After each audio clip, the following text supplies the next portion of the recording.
This week I'm talking about anger. In this episode, I'll cover what anger is, why dealing with anger effectively matters, and how to manage anger for the sake of your well-being. So, let's talk.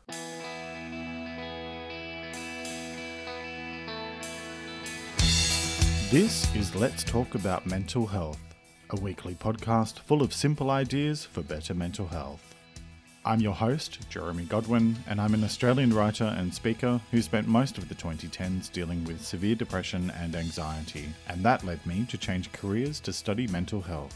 In this show, I use my knowledge of psychology, sociology, and counselling, combined with my personal experiences of dealing with mental illness, to bring you a show full of ways to improve your mental well-being, one step at a time.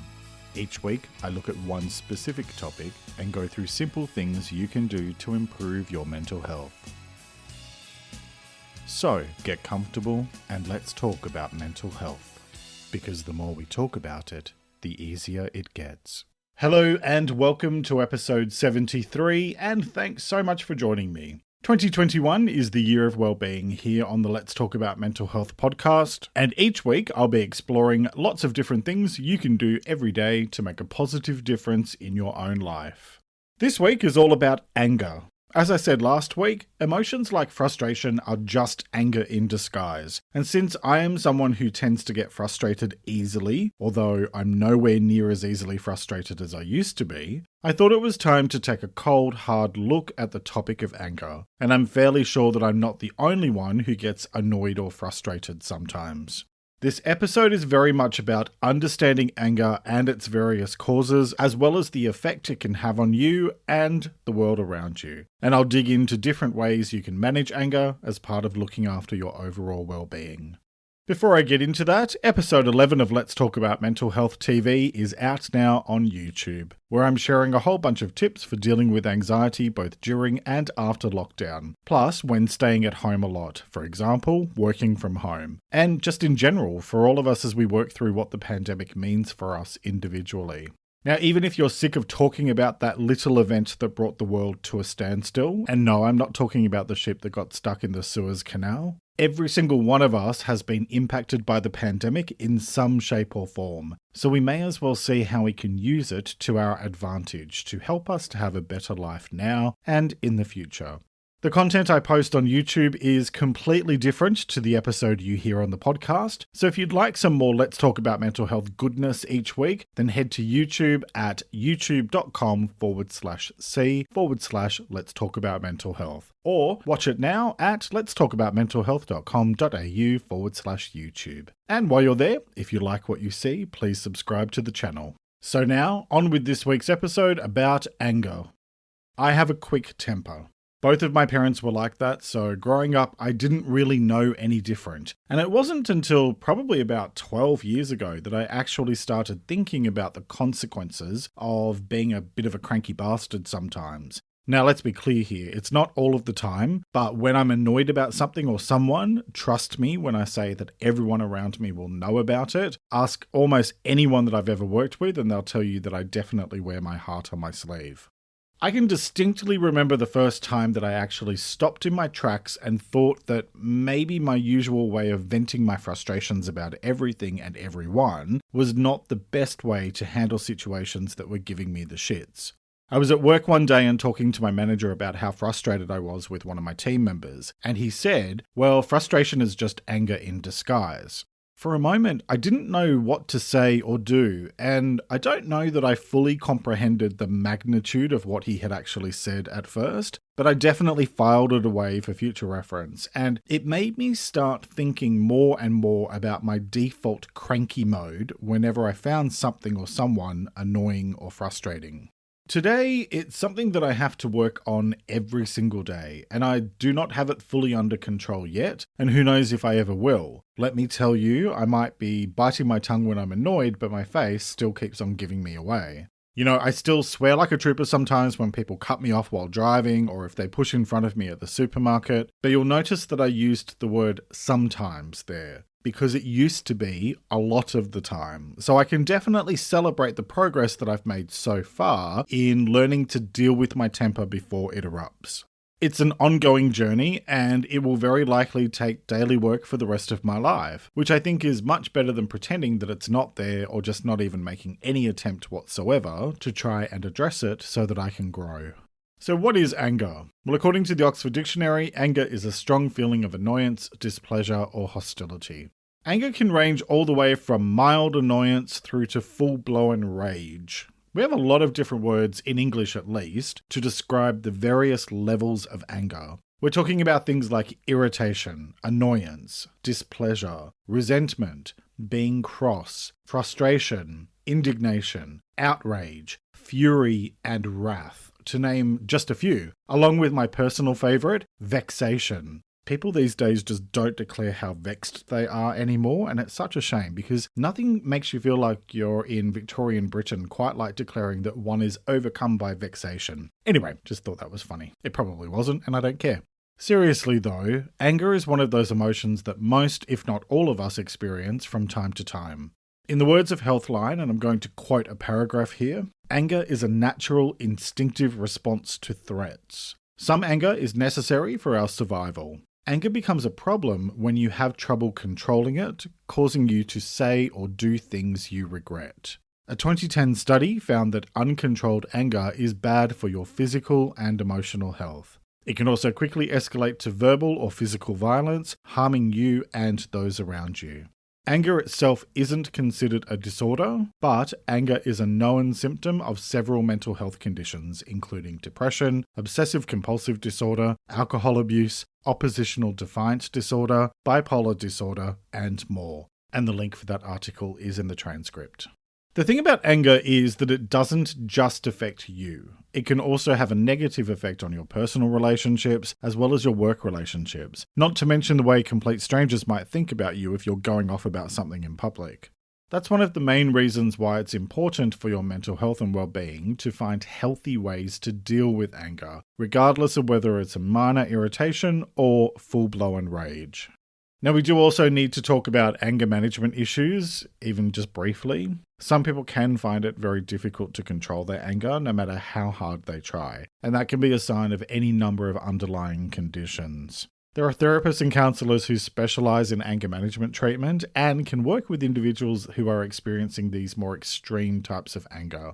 I think that, like anything, it's definitely important for all of us to take accountability for our own behaviours and make the effort to do the work so that we can address our mental health challenges, but sometimes that is not enough, and so professional help is necessary. So if you're finding that you experience extremes of anger and have real difficulty controlling it, then it's important to talk to your doctor about referring you to someone who can work with you, or instead going and finding someone yourself who specialises in anger management. Just be aware that not all therapists and counsellors work in this space. For example, as a coach and counsellor myself, I choose not to work with people who are experiencing anger management issues, as I am not trained in that field, and I know that it requires a very particular set of skills to manage effectively. So do find someone who has the right training. So now that I've covered that part, let's return to talking about anger in general, and let's discuss why does dealing with anger effectively matter. So as I said just a few moments ago, anger can be damaging to your relationships. And on top of that, it can be damaging to you as well. I'm going to quote from Healthline again in the same article that I mentioned before. The quote is, "Anger causes physical and emotional symptoms. While it's normal to experience these symptoms on occasion, a person with anger issues tends to experience them more often and to a more severe degree. Physical symptoms can be experienced in different parts of your body, including your heart, brain, and muscles. A 2011 study found that anger also causes an increase in testosterone levels and decrease in cortisol levels." And the link for that is in the transcript. The thing here is to understand that some anger is not a bad thing. Anger can motivate you to work through difficulties and to make changes if there are things that you're not happy with. And it's also a fairly common part of the grieving process. But it becomes an issue when it turns into aggressive behaviour. That could be physical or verbal aggression, or even emotional aggression, such as manipulating other people. It can also be a warning sign of some mental health conditions, like the ones that I mentioned earlier, and others. The big thing here is to be able to identify unhelpful angry behaviour. And let me quote a piece here from Mind UK to help you identify unhelpful angry behaviour. How you behave when you're angry depends on how well you're able to identify and cope with your feelings, and how you've learned to express them. Not everyone expresses anger in the same way. For example, some unhelpful ways you may have learned to express anger include outward aggression and violence, such as shouting, swearing, slamming doors, hitting or throwing things, and being physically violent or verbally abusive and threatening towards others. Inward aggression, such as telling yourself that you hate yourself, denying yourself basic needs like food or things that might make you happy, cutting yourself off from the world, and self-harming. Or non-violent or passive aggression, such as ignoring people or refusing to speak to them, refusing to do tasks, or deliberately doing things poorly, late, or at the last possible minute, and being sarcastic or sulky while not saying anything explicitly aggressive or angry. And the link for that article is in the transcript. Now, please note that those are examples of unhealthy angry behaviors. Nobody is saying that you should not experience anger because it is a natural emotion. But instead, it's about finding healthy and effective ways to cope with the anger. How do you do that? Well, let's get into the how-to part of this week's episode. So let's start with the first one, which is pause for at least 10 seconds. I have talked many times in previous episodes about the difference between reacting and responding. When you react without thinking, your emotions are completely in control, which means you are very likely not thinking rationally. And that usually leads to complete and utter carnage that you'll then have to clean up later. In those initial few seconds, you're likely being hijacked by biological processes, which are priming you for action. Stress hormones are released throughout your body, and your heart rate increases because it's pumping blood faster to all parts of your body in case you need to fight or run away. When all of that is happening, you are not thinking rationally. So breathe through it for a few seconds and let yourself calm down a little so that these instinctive reactions can settle down. If you just focus on slowly breathing in and breathing out, breathing in and breathing out. That helps to settle yourself, and it tells your brain that you're not in danger. So then the logical brain can take over from your instincts. The next piece is to think about what the anger is trying to tell you. And I think it's worthwhile doing this before you respond. So often we just react or respond to the annoyance, frustration, fury, or whatever form of anger it is. But if you dig a bit deeper and consider why it's happening, you often find there's a much deeper trigger. For example, you might be feeling unappreciated or devalued, or you might be stressed. In fact, in an article from ABC Australia, which you can find in the transcript, it noted that pressure and stress can make prior issues with irritability and anger worse. And that's something I can definitely agree with, as I was like that for quite a while leading up to my breakdown in 2011. And I found it became harder and harder to manage until I eventually couldn't manage it anymore. And that was, when the breakdown happened. So I talked about stress back in episode 8 and burnout back in episode 18, and I'd highly recommend either or even both of those episodes if you're struggling with too much pressure in your life. But really think about what the anger is trying to tell you. Once you've done that, the next point is to then choose to respond in a thoughtful way. You are in control of what you do, say, and feel. So make choices that are thoughtful and considered rather than just saying whatever pops into your head. I'm someone who is quite direct and honest, and I find that I really need to stop and think about the best way to say things when I'm annoyed, because it can come out as too direct and almost harsh if I'm really, really irritated. Regardless of how other people behave, you are responsible for your own words and actions. So, choose to be as thoughtful and kind as possible. Regular listeners will know my mantra here. Do no harm, be kind, and give more than you take. So before you respond, consider these 3 things and how you can apply them to your response. And that may mean that you need to take a break if you need to, which is my next point. I've been working on my anger for many years, and even still, there are times where I am so frustrated or annoyed that even after pausing for a while, I still see red. If that happens, step away from the person or situation for a while. You might need to take a couple of hours or even a couple of days before you can look at the situation more rationally. That's okay. Take your time. A part of that for me involves choosing my next point, which is consider how your initial reactions align with the type of person that you want to be. I think about the version of myself who used to work in corporate and would be constantly stressed out, which just, led to me getting so annoyed with people who did something wrong that I would end up tearing them a new asshole. I don't want to be that person. That's someone who, like my parents, didn't care about wanting to be better and do better. In fact, that's someone who was just trying to do what he had to do to get through the day. And I know now that he was barely keeping his head above water, which is why I ended up breaking down. I'm sharing this not as a way of looking down on who I was or making this all about me, but it's about saying, first of all, every experience has led me to where I am today, and so I'm grateful for it, and I have no shame, but, bloody hell, there's a way to treat people, and telling them off for doing something stupid really isn't the nicest way to be, is it? So for me, working through all of my shit while dealing with anxiety and depression made me begin to really understand all of the walls that I had put up around myself in order to survive for so many years. And it all comes back to the fact that we can either choose to just go on with our lives never trying to be better, or we can focus on being the very best version of ourselves possible by improving just a little every day. When I became much more aware of myself and my behavior, I decided I didn't want to be known for being grumpy and frustrated all the time. I want to be calm, satisfied, and focused on doing work that feels meaningful and which helps other people. So think about the type of person you want to be and then decide how to respond to external situations, people, and events in ways that align to that. My next point is let go. Holding on to anger does a lot of harm to you. It eats away at your soul and it can lead to bitterness and general nastiness.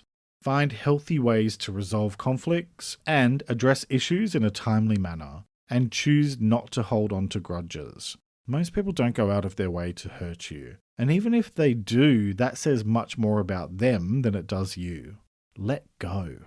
And remember that letting go doesn't mean that you let yourself be taken advantage of. Quite the opposite. Letting go means that you value your own peace of mind above all things. I talked about letting go back in episode 32, and I'd encourage you to check that out for more on the subject.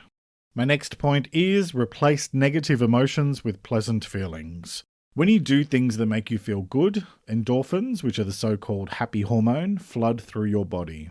Exercise, get out into nature, sing, dance, watch Eurovision, all of these things and more will make you feel better and make it easier to move past the feelings of anger. I just recently rewatched Legally Blonde for the first time in a few years, and Elle Woods was absolutely spot on when she said, exercise gives you endorphins. Endorphins make you happy. Happy people just don't shoot their husbands. They just don't. So do things that make you feel good. My next point is know the signs. To quote the article from ABC Australia I mentioned earlier, irritability is a symptom of some mental illnesses, including generalized anxiety disorder and depression. So if you're trying to deal with irritation or anger without success, it's time to talk to someone, and I'll come back to that in a moment. Before I do, I just want to make this point, which may be triggering for some people, but I'm going to say it anyway because we talk openly on this podcast. Be fully aware of the impact of more extreme angry behavior. Now, I know this won't apply to everyone. However, it's important that we do talk about this openly. And I say this as someone who grew up in an environment that was both physically and emotionally abusive. I'm going to quote again from ABC Australia here because frankly, I couldn't have said this better myself. The quote is, "Expressing our anger through violence or aggression is not okay. It can hurt people and destroy our relationships. If you do this, seek help for the sake of those around you and yourself." And the link for that article is in the transcript. I highly recommend it. It's very much about how feeling angry can mean that your mental health needs attention. And it actually was released a couple of months into the COVID pandemic. So it was a really timely article and talks about a lot of stuff that, we've all been dealing with. Anyway, the link for that is in the transcript. And that brings me to my final point, therapy.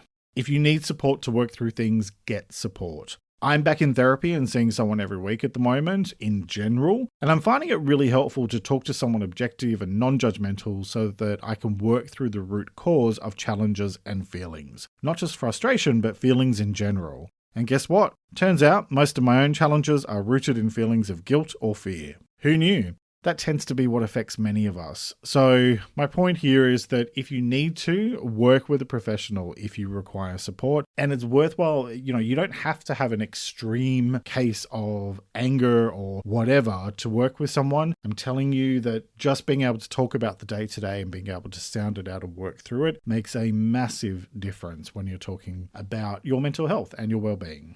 Because when it comes to anger and mental health, what it all boils down to is this. When we let ourselves become frustrated, irritated, annoyed, or even furious as a result of people, circumstances, and events, we're creating a situation where we are focused on things that are, more than likely, outside of our direct control, since you can only control your own words, actions, and feelings. Sure, you might be able to influence some things, but all you can ever really hope to do is respond to events in a calm and rational way so you don't wind up making the situation worse than it needs to be. Anger can be healthy because it can force us to confront things that are not in our best interests so that we can then make positive changes. But when we let it override our rational responses, we are potentially doing harm to ourselves and to others. The choice is yours, as it is with all things related to your well-being. So, what choice will you make today? Each week I like to finish up by sharing a quote about the week's topic, and I encourage you to take a few moments to really reflect on it and consider what it means to you. This week's quote is by the American writer Ralph Waldo Emerson, and it is, "For every minute you remain angry, you give up 60 seconds of peace of mind." Let me repeat that. For every minute you remain angry, you give up 60 seconds of peace of mind. Alright, that's nearly it for this week. Next week, I'll be talking about success. In much of the world, we've been told for years that success is measured by our bank account, the size of our house, the type of car we drive, and the labels on our clothing. And I am someone who bought into that idea hook, line, and sinker, and I worked myself into the ground to try and achieve it until I eventually had a total breakdown. Since then, I've come to discover that every single thing we think we know about success is total and utter nonsense, and that true success is measured very differently. So next week, I'll be talking about what real success is and what it isn't, why redefining success is essential for your mental health, and how to approach the idea of success in a way that creates better overall well-being. I hope you'll join me for that episode, which will be released on Sunday, the 11th of April. And join me for Let's Talk About Mental Health TV on YouTube, with new episodes released every Wednesday. Head to letstalkaboutmentalhealth.com.au for more content, including audio and full transcripts. And while you're there, join the mailing list to have exclusive updates and the weekly newsletter land in your inbox. You can find the website link in the description of this episode on whatever podcast service you're using. You can also find Let's Talk About Mental Health on Instagram, Pinterest, and Facebook at LTA Mental Health, where I post extra content throughout the week. Thank you very much for joining me today. Look after yourself and make a conscious effort to share positivity and kindness out into the world, because you get back what you put out. Take care and talk to you next time.